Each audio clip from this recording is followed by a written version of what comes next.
Hi, my name is Madison Hyzdu. I just got out of the hospital. Still not feeling great, but I will give you my best.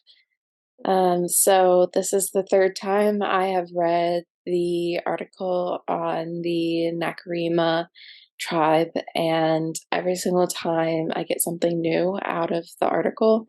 Um, they continue to surprise me about just how firm their beliefs are and about how they are willing to go to any length, which I actually find very admirable. I find the belief that they're always sick and that they're in need of healing to actually be very similar to how we as Americans are too. We're always looking for the next diet and the next cure and the next fix and the something that is going to make us feel better. And I truly believe that they, as a people, are also looking for something that is going to um, kind of be that solution for them as well. And so, when like looking at another community of people looking for that similarity instead of that difference breaks down that barrier too and kind of takes away that stigma. Uh, and they do things that are a little bit different, like they have shrines and they do their excretionary acts, and they have listeners, and they have like mothers that will like exercise, I guess, demons that they believe the mothers put into their children during childbirth. But it still gets down into that core of maybe they just feel like something is off and they want to figure out what it is. And I know as a Christian, like before I was a Christian, I always felt like there was a hole or there was something missing in my life. And for a while there, I tried to fill it with drugs and alcohol, or I tried to fill it with different things, and I never was satisfied. And so it seems like throughout history, different communities tried to find these solutions and tried to fill different things, and uh, they can never really fill it, but we all have that same need. So it's easy to judge, but reading through the article, I think they really just want to feel whole. Um, and then when I was thinking about a community pattern within the US,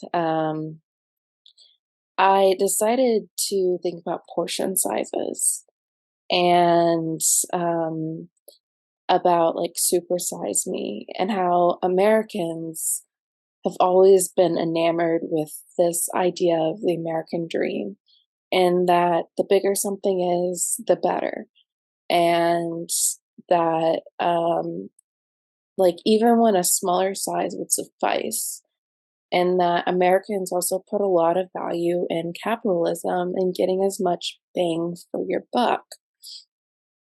And so to the outsider, they might see Americans ordering a supersize me meals or big meals, and they see gluttony and greed.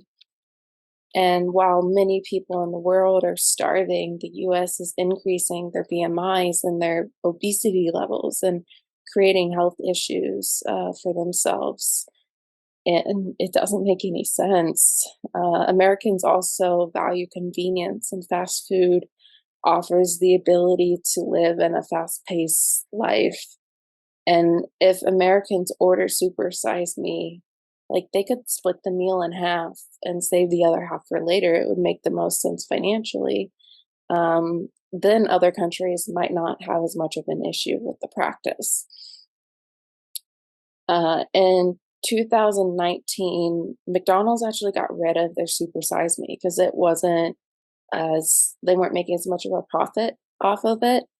But the principle, it still stands. And if you're even comparing McDonald's normal hamburger in the past, it has grown 44% in calories within the last 25 years. And in 1996, 16.7% of people in the United States were obese. That's according to Query, and which is also the year that the hamburger is being compared to. And then this is also very extremely detrimental to people. I got teary-eyed when I was looking at the facts, not because I'm fat phobic, but because there are a lot of health issues that people have to deal with because companies convince people that they cannot live without their food. We went from 16.7% obesity rate to now an obesity rate of 41.9%, and that's according to the CDC. There are other factors at play, of course, like you have genetics, you have health issues, exercise, and medications. However, one of the things that we have a lot of control over is what we put into our bodies. This is a lot There's a lot that we can learn from other cultures about connection, lasting relationships, health, and saving money by observing how they make their own food and sit down and eat as a family. I'm all for having your own culture, but when your culture is killing people and making them sick, it might be time to learn from surrounding cultures. Thanks.